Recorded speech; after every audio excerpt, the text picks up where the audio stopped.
Welcome to the MBG Podcast. Let's fire everybody.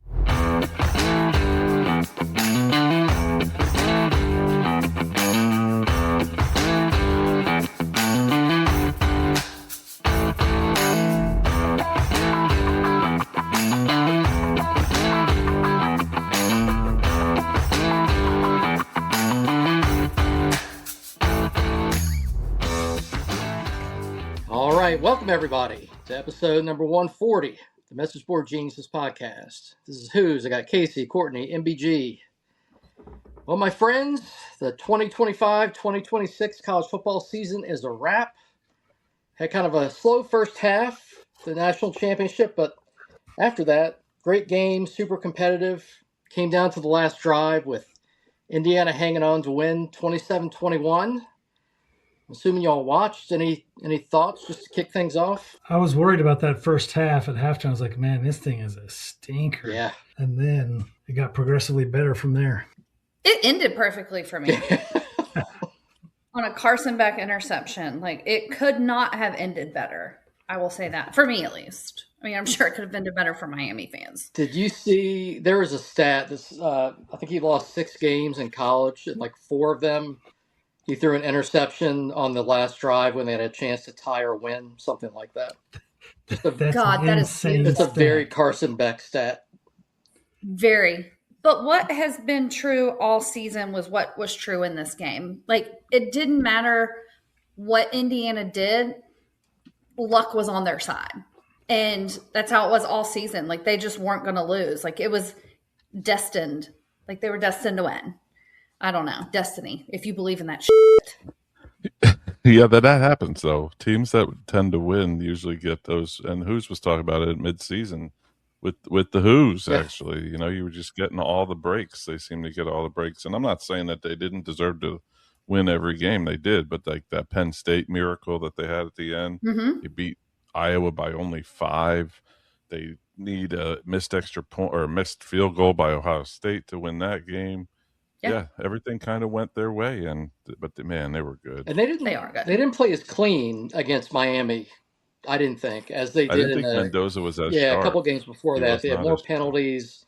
They had a couple drop passes, which I mean they played so well those first couple playoff games. I mean, to not even play their best game and still win is I don't know. It's a pretty good testament to what kind of season they had. Miami had them rattled a bit. That defensive line from Miami had them rattled a little bit there in the first half. I love the fact that they just kept hitting them. I mean, that's a Mario Cristobal, just offensive, defensive line, old school Miami.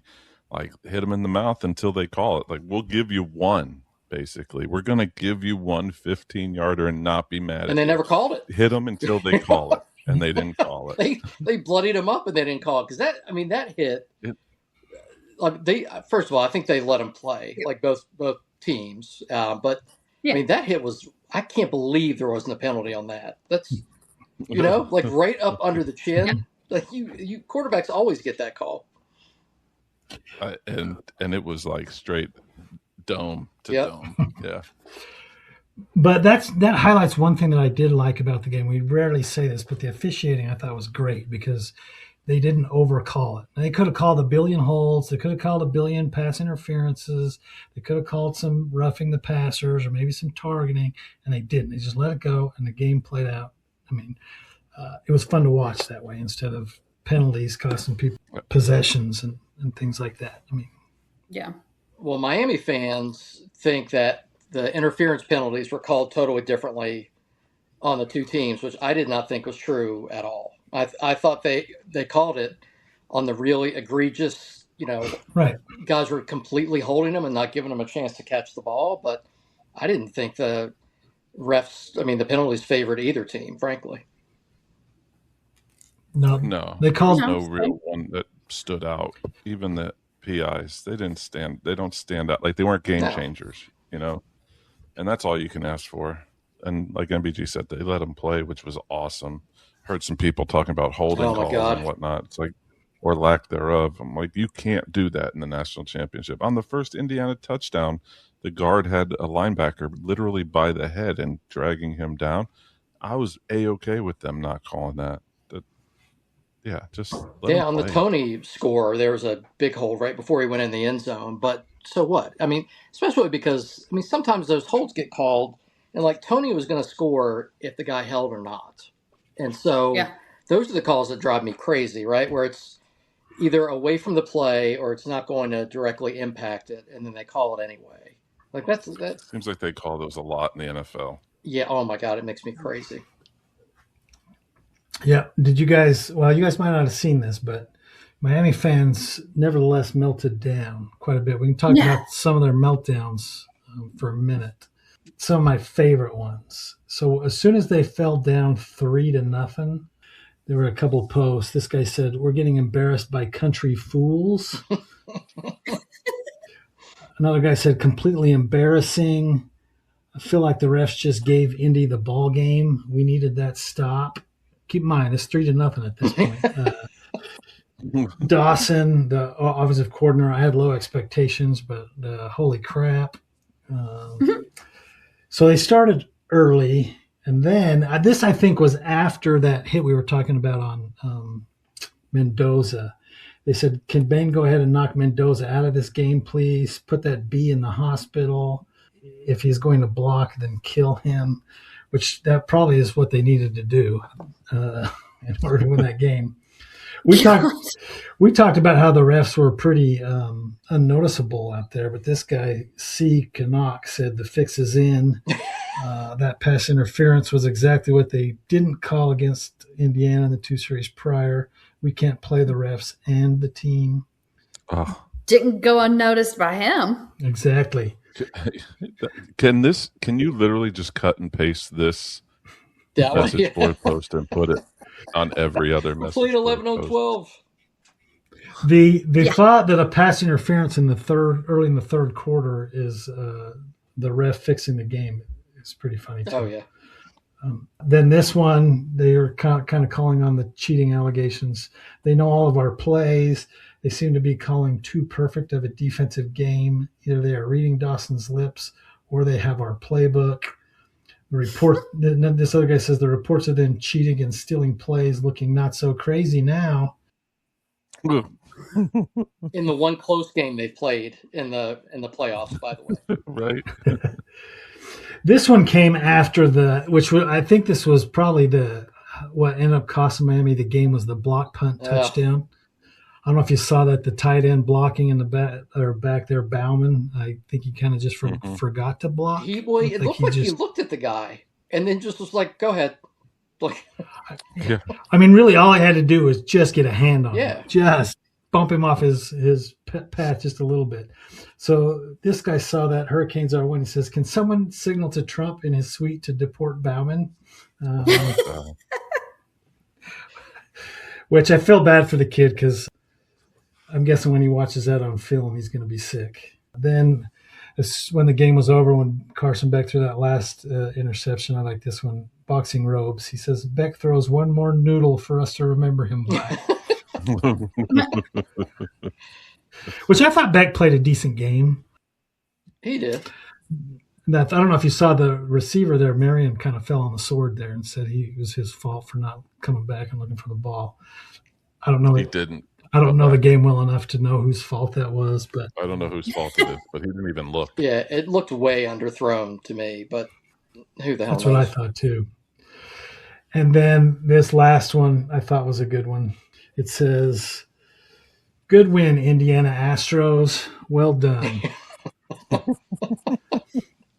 Of course, referencing the cheating scandal of the Houston Astros, who won the World Series. I mean, that was the one game during the playoffs when you couldn't look at it, I don't think, and say, "God, it looks like they're all over every play," or you know what I mean? Like Miami outplayed them in the second half.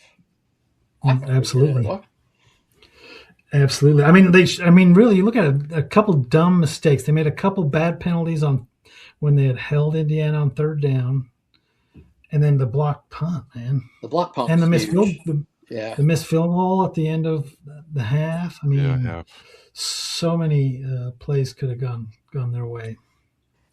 I had a little bit of flashbacks and shakes with special teams causing you to lose a national championship 2015. Nick Saban did a sneaky onside kick in Phoenix and turned the whole game around. Yep. So when that block punt came, literally I started convulsing and then vomiting. My favorite part about that was when they panned the camera to him and you never see him smile. And he's just on the sideline. And I think it's a GIF now on whatever the it is. But where he just turns his head and starts smiling as he's walking. To me, the most surprising thing at the end of the game was that Mendoza said a naughty word. He did. That's my favorite part. Like, I didn't think he had that in him. After thanking Jesus. Which, that reminds me, and I know I know what's coming. I know you brought this up. We all wanted to bring this same tweet. I want you to do it. There was a tweet that maybe, it's early January, but in terms of tweets of the year, I mean, this one, I'm not sure if it can be topped. It's top 5 for sure. This guy, Saint Zoe is his name, at Jupin a Poppy 3, he said, oh man, this is good. He said, Fernando Mendoza looks like he makes his animal crackers fight each other before he eats them. It's so good. Because it's 1,000% true, right? Yes. 100%. I can see him sitting down at the table, having the tiger fighting the elephant. Does he bite the elephant's head off and it's like, oh, the tiger's with him? Yeah. Or is it like one leg at a time? Like I definitely bit the elephant's head off for sure.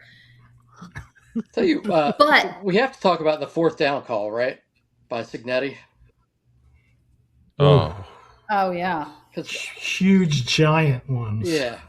I mean, and it was odd to me because, I mean, that call, we're going to see that play 1,000 times over the years, right? I mean, that's a... Yeah, and you called it at the time. I mean, that's a highlight we're going to see forever. I thought it was interesting that, I mean, that is a hyper-aggressive play call. And then, was it just me or did he turtle a little bit at the end of the game? Like they had a chance to run the clock out. And I felt like he went from being super aggressive to kind of pulling a John Harbaugh a little bit at the end. And, I mean, giving Miami the ball back with a chance to win, which I thought was a little surprising. Uncharacteristic. Yeah. I was expecting some sort of play action there or something other than what he did. Yeah, I thought he'd let Mendoza throw it at least once on that last set of downs. Like, I know it could stop the clock, but the guy's made plays for you all season. And that back shoulder throw that they had thrown to, I forget his name off the top of my head, number 80, the white kid out there. Charlie. Man, he had 2 huge receptions there. I mean, I figured that's what was coming, something similar to that. Oh, those throws were unstoppable during their whole playoff run. I mean, how many times did he complete that pass? It was Charlie Becker. Becker, yes. All right, y'all. So I think we have to go through our predictions. Ready to hear how they turned out? Ooh. No. I'm sure I picked Indiana, though. Well, I know I'm immediately out because I had Miami win on that thing. Well, here we go. So Indiana, when we did this, the spread was 7.5. All right? So keep that in mind. So I'll go kind of in order here. So MBG, you had Miami 24-22. I think the over-under was 47.5. You had Miami money line. I saw 48.5 places, but 47.5. You had the Miami money line in the under. So you went 0 for 2. Casey had Indiana winning 31-10. So you had Indiana to cover and the under. So you went 0 for 2. I had Indiana 31-21, which that exact score was in play for a minute in the 4th quarter. I was ready to have us clip that and post it all over the place. Well, you were ready. So I had Indiana to cover and the over. So I got the over, but Indiana didn't cover. And then Courtney nailed it. Had Indiana 31-24. So she took Miami in the points, essentially, and the over, and hit them both. Ooh, bitches. So if you're going to tail anybody when we talk about betting on the show, I know it shouldn't be me, and apparently it shouldn't be Casey or MBG either. So No, I'm wrong pretty much 100% of the time. So just process your bets accordingly.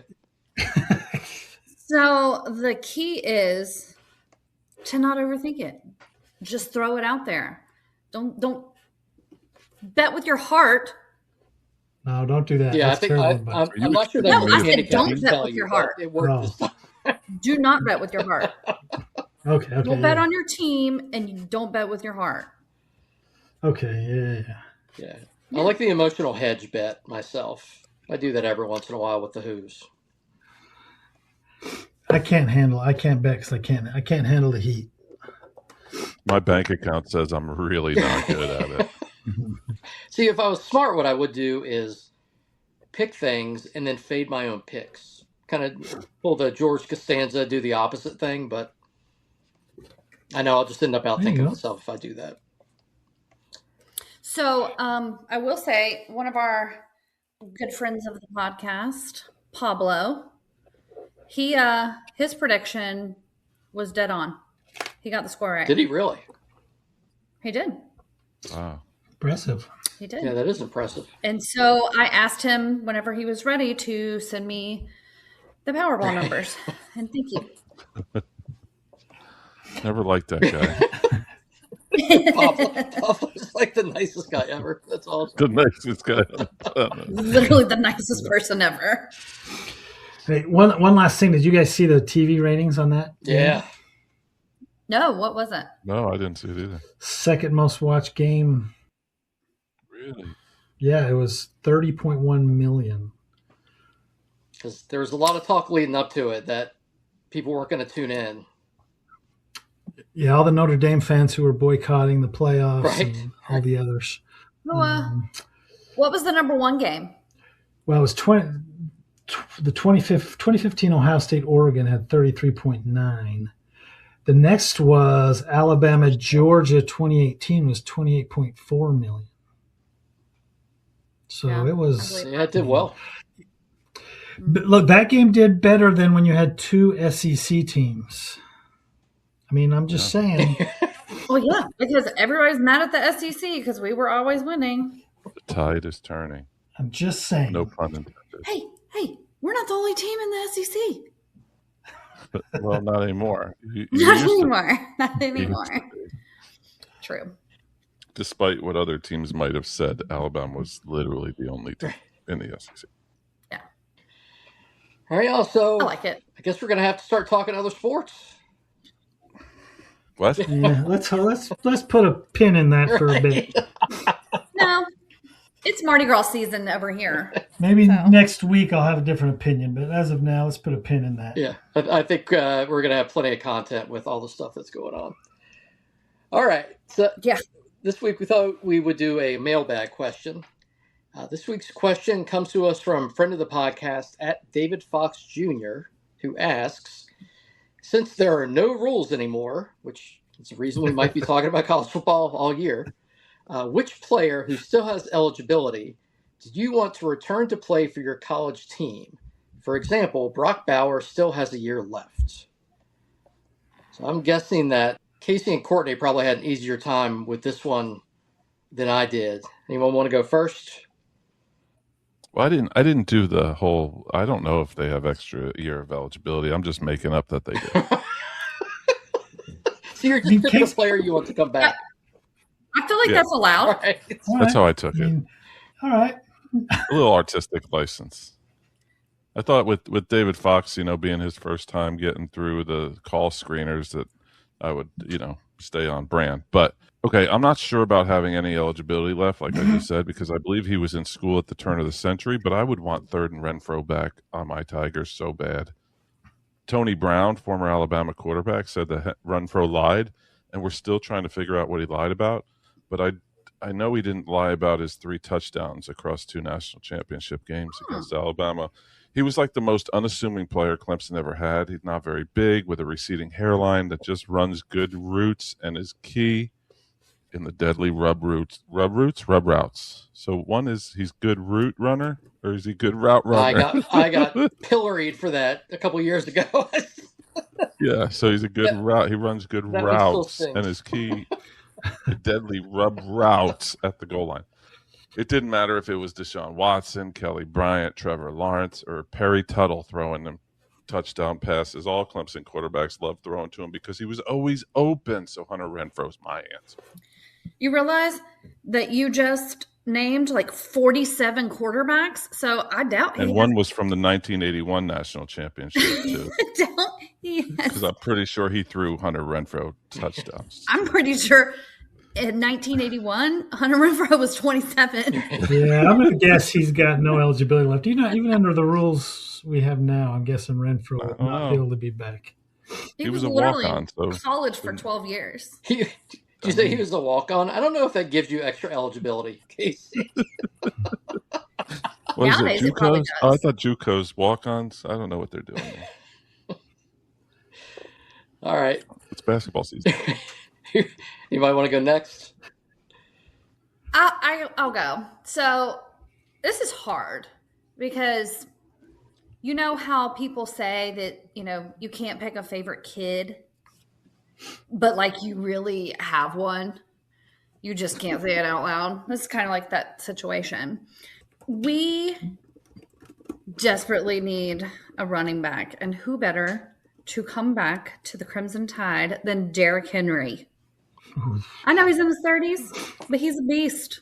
That dude would never get tackled. I know, it's amazing. We would just score all the time, and that's what I want. That's why I want him back. I want to go back to the days. I miss the glory days when people thought that we had this secret lab underneath Ryan Denny. Oh, we did. And that we just manufactured our running backs in it because they were so freakishly good. I miss that. Take me back. On freaks. They were freaks. I know. I love me some Derrick Henry. Derrick Henry, Trent Richardson, Mark Ingram, Bo Scarborough. I mean, Brian Robinson, Josh Jacobs. I mean, we got them all. Well, I didn't have quite that long of a list of people to choose from, but mine was an easy one. There might be some Packers fans that would agree with me on this one, but I'd love to have Jordan Love back at Utah State. Like I said, there might be some Packers fans who would give him back. But, we haven't had a quarterback like that in a while. Probably never will again. So it'd be nice to get some quality quarterback play. Yeah, so I'll take Jordan Love. I don't have anybody nearly as famous as y'all. So just looking at our roster, so we could use a quarterback this coming year, but I don't think we have a quarterback who's ever been drafted early. So that one goes out the window. And we lost our big play receiver to Oklahoma. So we could use that. And the first guy I thought about who has eligibility still is Herman Moore, but he's 56. So I'm not sure how much he would help us. So MBG, I'm going to go with Jordan Love's teammate, Dontavian Wicks. The wide receiver for the Packers, big play guy when he played for us. I think that is, got our offensive line coming back this year is going to be very good. Got a couple good running backs, a good possession receiver. I think Wicks would help round out our offense for next year. So that's who I'm going with. Y'all can look him up if you have no idea who he is. We're depleting the entire Packers offense. Right. It might help them. Who knows? Not quite as famous as Derrick Henry. All right, that brings us to our next segment, Genius of the Week. As always, each of us is going to nominate a player, coach, team, conference, someone who did something particularly dumb in the last week. We'll put it to a Twitter vote and see who wins. For our last vote, this is the closest four-way vote I think we've ever had. So Courtney's nominee, Casey Anthony, won with 30% of the vote, followed by Casey's nominee, Damon Williams, with 27%. My nominee, Aaron Rodgers, came in third with 23% of the vote. And MBG's nominee, Utah fans, finished in fourth with 20%. I don't think we've ever had one. I can't imagine we've ever had one where everybody had 20% or more. Well, because I've never had 20% or more. So Courtney is now 2 for 2 this season. I'm glad we restarted the records there. So it's going to be a little bit more fun. So now the pressure's on, y'all. We can't let her win 3 in a row here. So, True. Casey, yeah, you're up first. So mine is not going to win, so you better bring it. This week, my genius of the week is tampering. So this is my first time really ever, minus last year a little bit, that my Tampering. Yours is a verb? Yeah. yes. Yeah. Is that okay?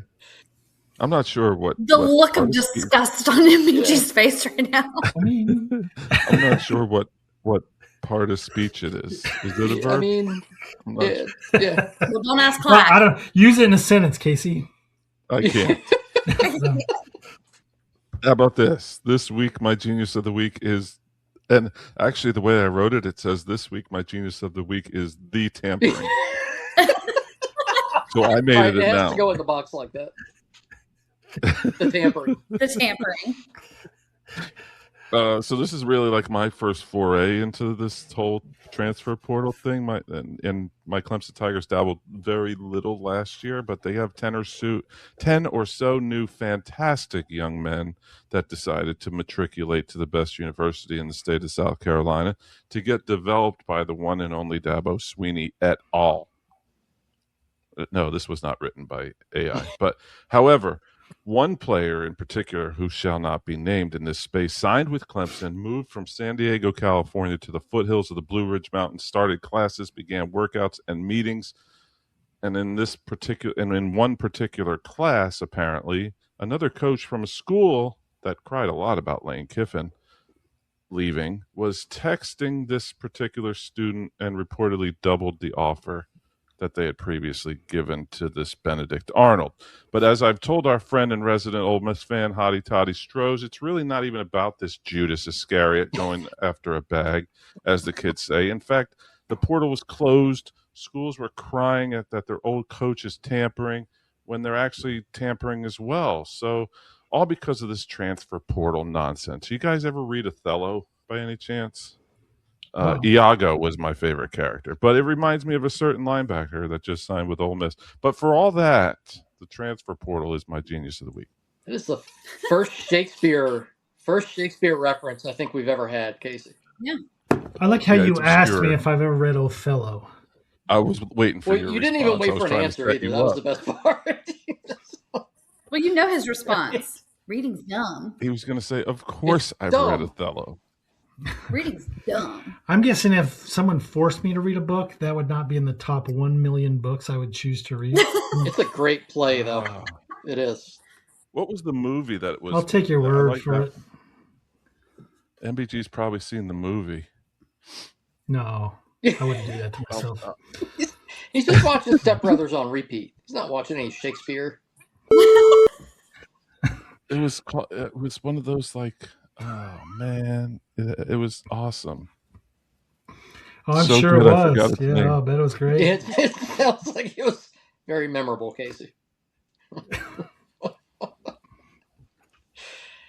All right, Courtney. Is this going to be 3 in a row? Maybe. I didn't even prepare anything. So I just wanted it to come from the heart.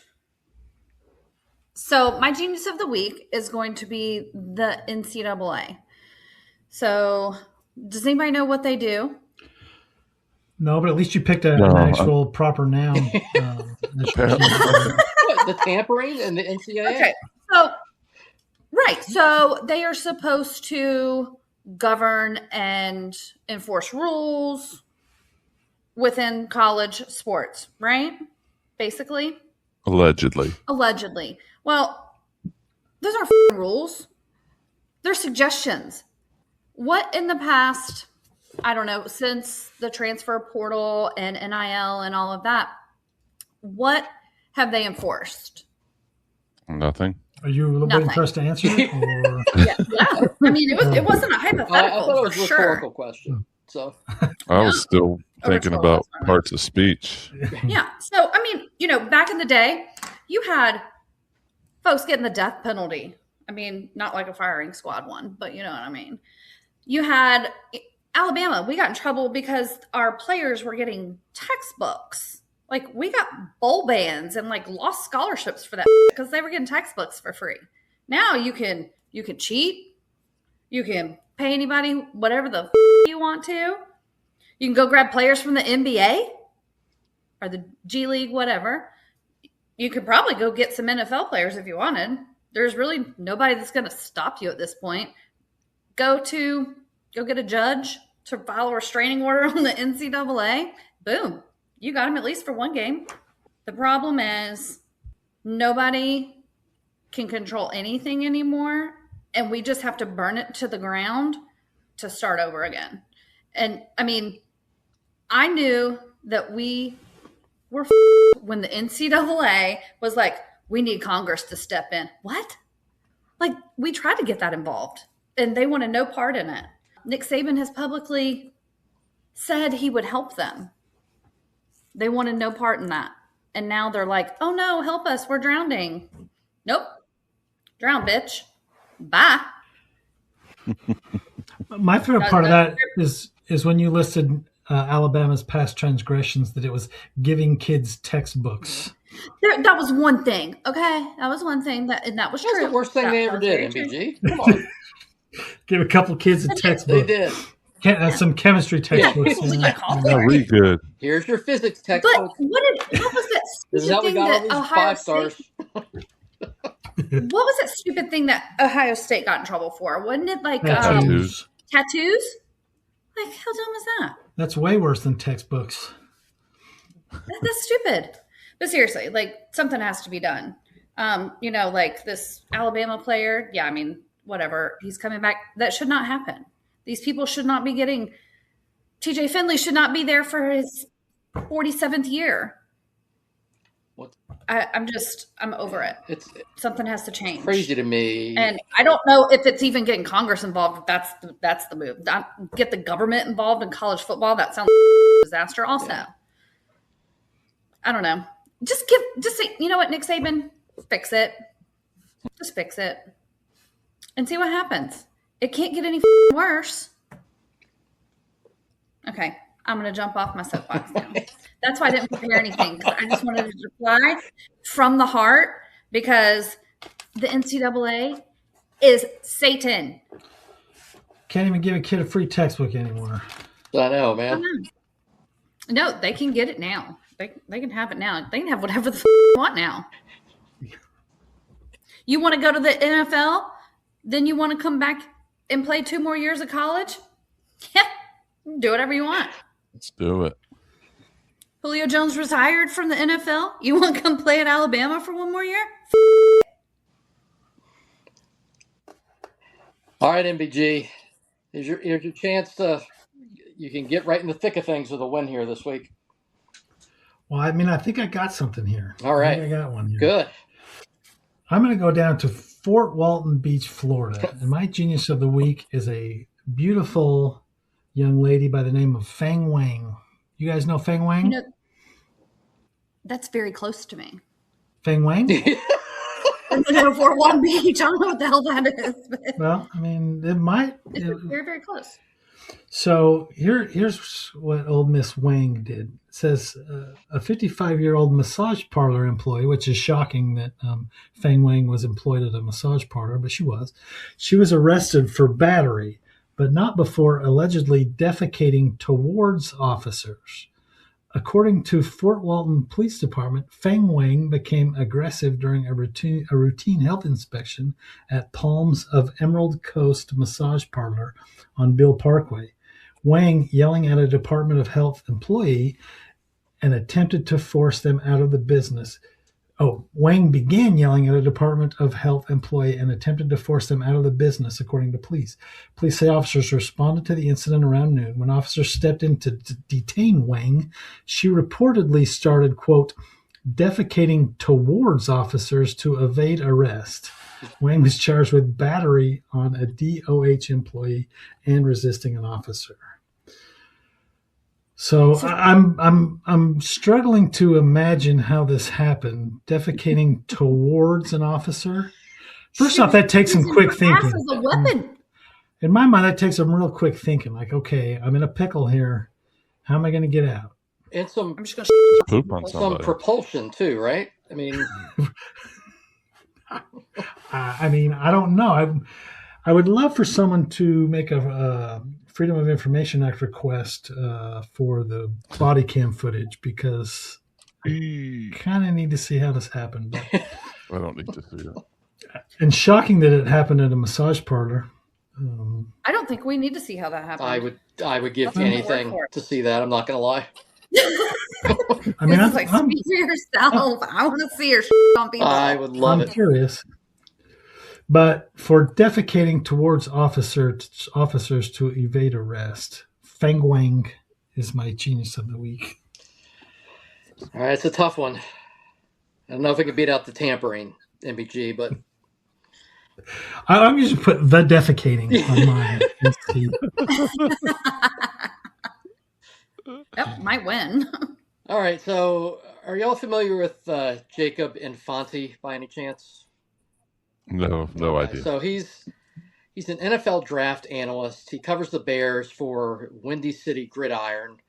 He's not a household name, but he's got a pretty large following on Twitter. He's got, I think, 77,000 followers. Posts a lot about the Bears. And this is a couple days before the Bears took on the Rams in the divisional round. Infante sent a tweet about Ryan Poles, the Bears GM. I'm going to read to you exactly what the tweet said. Y'all ready for this? Mm-hmm. Breaking. Bears GM Ryan Poles allegedly that his 2025-26 NFL season went for what he is and said to do. He is the first NFL GM, the head coach win with a game in the Bears of first playoffs in Chicago. Great news for the 3-time, 8-time has been NFL so many times. Fire emoji. Yeah, I mean, I agree. So, Is it drugs? So he posted that, and rather than editing the tweet, he's verified he could do that, or trying to explain it maybe, he just left it up and never addressed it, which led to, this thing has like 5 million views, led to some great responses. Someone said, and as usual, these are all things that might only be funny to me, but this whole thing just killed me. Someone said, if you or someone you know read this post and understood it, you may be entitled to financial compensation. I mean, this is the one that literally made me laugh out loud. I don't know why he said, this shit had me cross-eyed.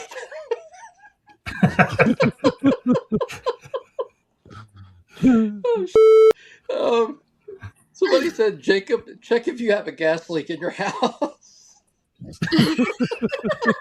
Actually, my favorite one was somebody just responded and said, well said. It's like Horace. Oh my God. But you can understand Horace. Yeah. So for all of those reasons, Jacob Infante is my genius of the week. I haven't cried through my iPad in a while. That was a good one. Okay. I need to know how do you spell his last name? Infante. Our friend Patches O'Houlihan says, you know what? Hell yeah. Yeah, I love Patches. She's awesome. Cousin Brad, this sounds like one of my closing arguments when I'm completely hammered. Oh yeah, the responses are. I mean, it's not like a typo, right? It's just complete gibberish. When was it? Yeah, it was. Yeah. So, and I don't know why I loved it. He just left it up. It's just like January 13th. I'm not coming back to it and explaining anything. I'm just gonna keep posting. January 13th. Yeah. January 13th at 6:41 p.m. Yep. 5.2 million views. Yeah, I was crying. Someone just said, huge is this? Oh, man. I think God, I'm so excited to see it. Yeah, it's good. All right, before we move on to our next segment, I want to give a quick shout out to Coach Letterman for sponsoring the MBG podcast. You can find his truth bombs on Twitter at 3Year Letterman and his life-changing books, Not Some Random Clown and Determined Look on Amazon. Also, we're doing a cross-promotion with the Sickos Committee podcast again this week. They had a new episode drop Thursday titled, I'm So 3008, You're So 2000 and Late, which featured classic Sickos content, including a breakdown of the national championship, who could be the next Indiana, and much more. We love the sickos, so check them out. All right, MBG, got some good stuff this week. I think I got a few good ones from this week. So we got some reactions to the national championship game that I thought were funny, or at least thought provoking. The first one, this comes from an Alabama board.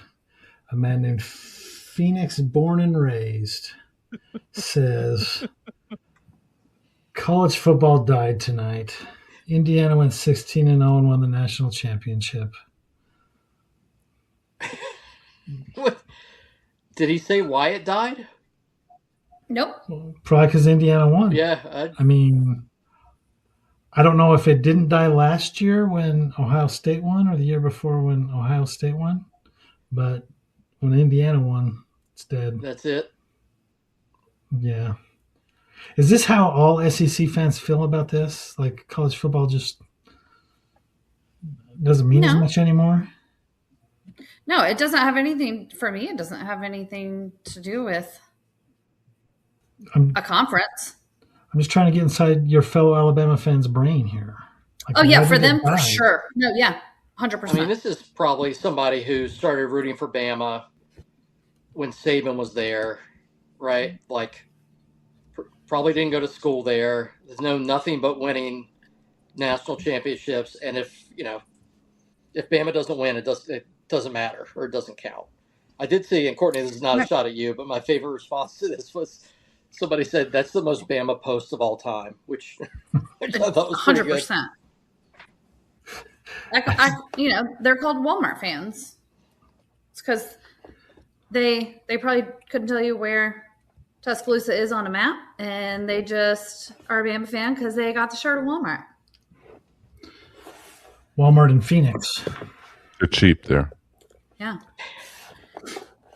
My favorite, though, is like when this is not off subject, but like another SEC school was like, haha, look at you guys. Y'all didn't make it to the national championship. It's like, but you're Auburn. You're like, you didn't even win enough games to get in a bowl game. Like, what are you talking about? Yeah, I had a Virginia Tech fan this week who would not stop going in on me about us losing the ACC championship game. And the thing he was responding to was a troll. I said something like, as usual, Maryland and UVA have to carry the ACC. Like, it could not be more obvious that I'm trolling. And this guy just could not leave it alone. And I'm just like, you went 3-9. Just like, shut the up. And also realize that I'm just messing with you. Like, why are you so mad? Well, that's because their biggest win of the season is y'all losing. Yeah, that's exactly what it was. Yep. Yeah, 100%. Well, on that note, next post I got here is from a Purdue fan. I kind of feel bad for this fella here. After he watched Indiana, who, look, I don't know a lot about Purdue, but I'm assuming Indiana is one of their biggest rivals. So he just watched his hated rival win the national championship, and he said, football hell, unprecedented. Couldn't find exact data, but was going through the last 20 years and couldn't find an instance where the worst power conference team also had its rival win the national title. True football hell. Anybody know if this has happened before?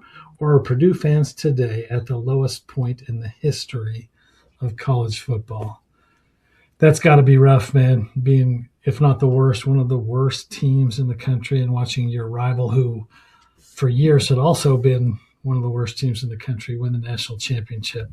Can it get any lower for a fan? I mean... I can't relate. I mean, Purdue fans didn't have a lot of hope until Indiana started winning, right? So that's got to make it worse.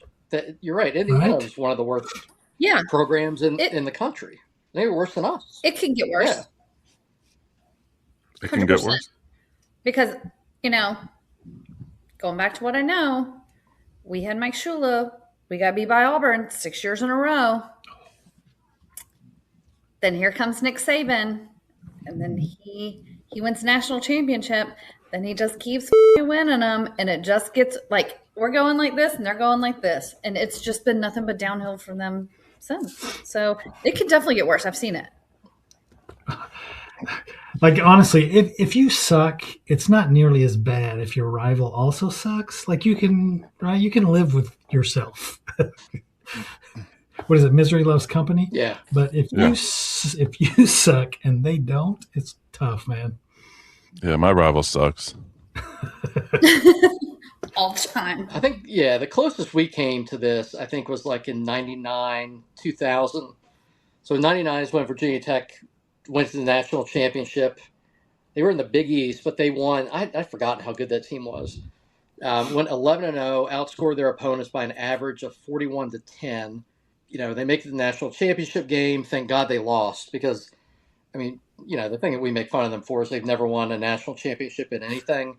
If they only have one, but it was football, like, that's the worst possible outcome. So, but then in 2000, they've got Vic coming back, and, we're going into, it's going to be George Welsh's last season. We didn't know that at the time, but, we'd gone 7-5 in 99, lost in a bowl game to Illinois 63-21 in the Micron PC Bowl. And so it's kind of what Courtney said, like we were on a downward kind of trend. We ended up going 6-6, I think, in 2000. And, I remember thinking, God, it's going to suck so bad when Vic leads them back to the Natty. Fortunately, they didn't get there, but that was a rough couple-year period as a UVA fan. They were good.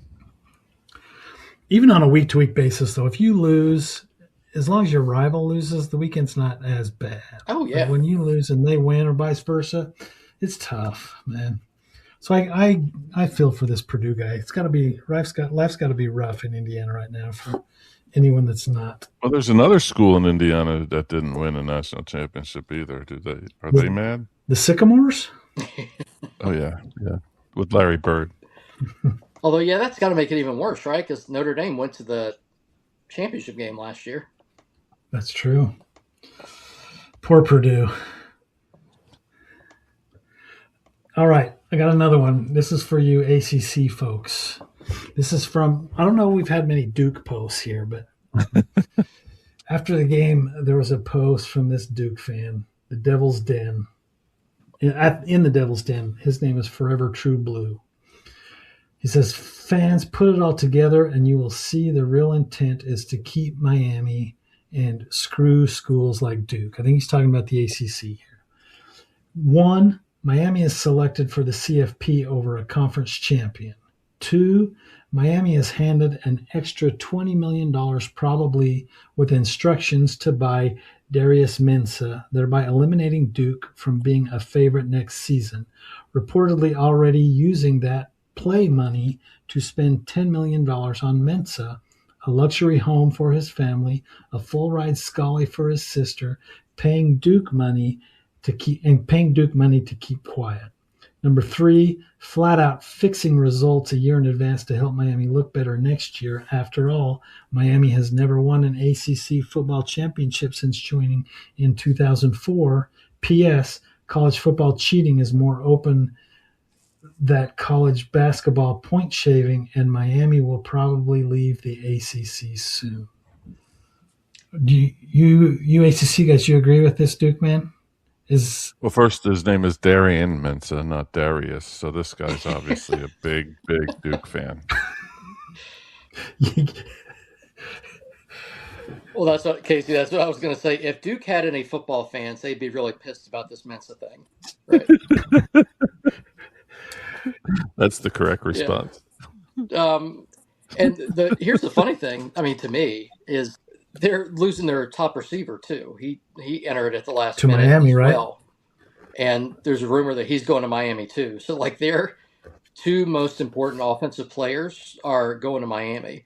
Having said that, if the ACC wanted to Duke, they would have just stuck Miami in the ACC championship game against us. Yeah. Duke only got in because of that ridiculous tiebreaker that we had. So the idea that the conference is somehow out to screw Duke is hilarious. Well, so you don't think the ACC gave Miami $20 million with instructions to go buy Darius Mensah? Well, whoever Darius is, to buy I like him. the idea too that they just were given the money. I'm pretty sure they had to win. those playoff Details, who's details. And apparently they've already fixed the results for next year. So anybody who's betting, who is a bettor, go put all your money on Miami to win the ACC next year. And Casey, didn't Miami only get to keep that money because of the lawsuit? I don't have a lawsuit. I can't remember what was it Florida State and Clemson and who else was North complaining? Carolina. I don't even think Miami was involved in that. North Carolina. I think. North Carolina. So Miami just, it's a byproduct of something they weren't even really involved in. They just benefited Technically, from it. we're probably against. Yeah, they just benefited from it. It's good if you can get it. Yeah, so if it was... Because they normally, share the revenue, and now this year they're not. Right. So, I don't... And here's the thing, why would the ACC be out to screw Duke? Because historically, it's not like they... I'm not saying we've been, because we've sucked, but it's not like they're a powerhouse that, the ACC is trying to keep down. Well, they average maybe in basketball they might be keeping them down in basketball. And that's the irony, right? I never want to hear a Duke fan complain about getting poor treatment from the ACC, because if you play them in basketball every year, it is friggin' maddening. That's why it's always laughable. Yeah, I hear Duke was giving people free textbooks back in the day. Bitch. And they just looked the other way. Bitch. All right, let's get back to the SEC. We've been away from it long enough. So there was a post from a Tennessee board. I don't know if you guys know this, but Tennessee Athletics has been charging, or they've been imposing a talent fee on, I think, tickets to their fans. And this guy is pissed about it. The Vol realist, he says, talent fee, but not acquiring talent. RAD and anybody involved in this crap show of a transfer portal haul can kick rocks. Only school in the country charging a talent fee, yet not acquiring top talent. Screw you, Danny White. He's got a point. If you're going to charge a talent fee, I saw something in this thread. Up that talent fee. Go ahead, Casey. I'm sorry. I was just going to say they have to up that talent fee if they want to get top tier talent. They didn't say talent fee equals great talent. They just said talent. And Red Panda, that lady that does the bowls on her head, that's a talent. They could be playing for her at halftime or something. It's not. It's open for interpretation. It doesn't say paying for top talent. Right. Right? Exactly. It's just regular talent. I think it is only a 10% charge. So 10% is everybody's given a gift, MBG. Yeah.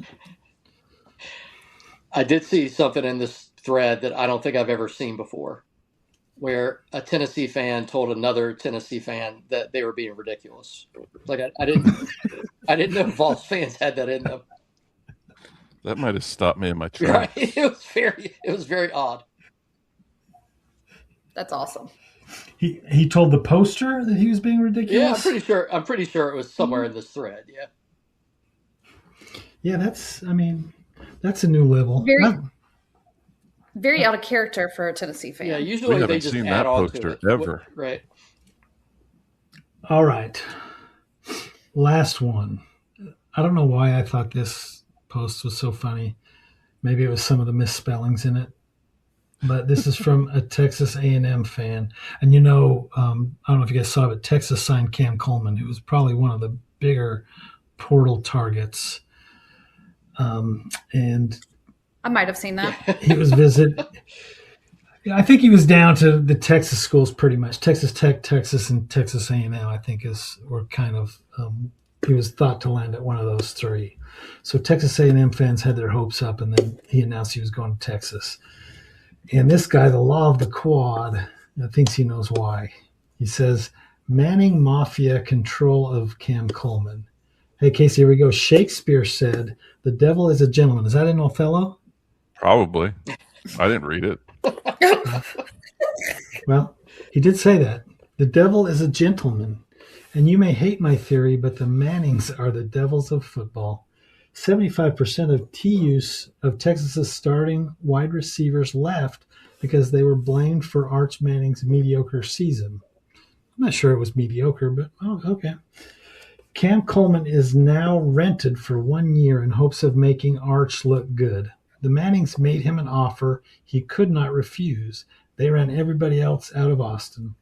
This family routed Eli to New York and out of San Diego. They sell every product under the sun, and just like the Horns, they are driven by money and fame like no other family that has ever been in football.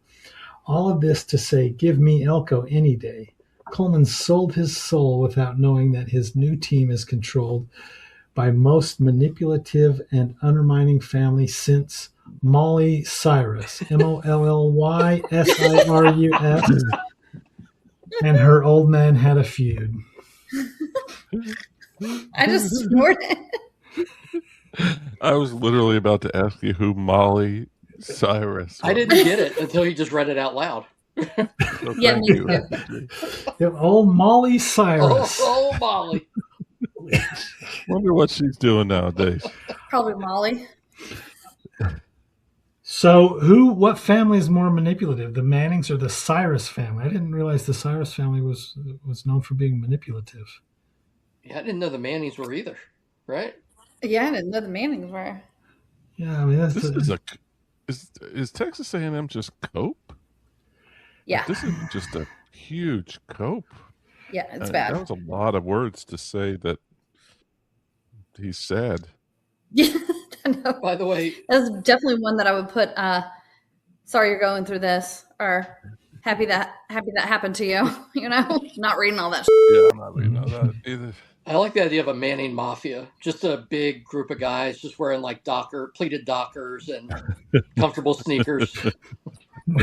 I was going to say, when I think of Mafia, man, I think of someone like Eli and Peyton. Right, button-down shirts. And Archie kissing the ring. Right. And with their V-necks. Yeah, I mean, they're pretty rough. Pretty rough. V-neck vest. I also just like the thought that Manning had a mediocre season and that Cam Coleman's going there just trying to hopefully make Arch look good. I think Texas's wide receivers all left because they sucked. And Texas was looking to upgrade at the wide receiver position. Yeah, I mean, wide receivers would want to play with him because, I mean, there are going to be eyeballs on his games, right? Like if you're a wide receiver, you definitely want to play with him if you're good. So I don't know that it takes Mafia connections to make that happen. Yeah, and who do you want to play for if you're a quarterback or a wide receiver? You want to play for Mike Elko or Sark? Right. Do you want to play with Arch or Marcel good. Reed? Not a tough call. And I'm guessing the money at worst is equal at Texas as it was at Texas A&M. Today at work, a guy who's a Texas A&M fan came up. We were talking, and he was like, "Hey, did Reed go to the draft, declare for the draft?" And I was like, "No, like he said back in December that he was coming back," and he was like, like so he did not want him to come back. It's like, yeah, you got him again. Marcel Reed. He said before the end of last year he was coming back. There was a solid like 1980s-esque burn in the replies, by the way. Somebody said to the guy who posted this, "Did you live under power lines as a kid?" That just would have to work that one into the rotation. Eat your crayons. Right? That's great. But that's all I got, guys. All right, that'll do it for this week's episode, the MBG podcast. Don't forget to subscribe, leave us a review. You can check out more content at messageboardgeniuses.com. And we'll see you next time, losers.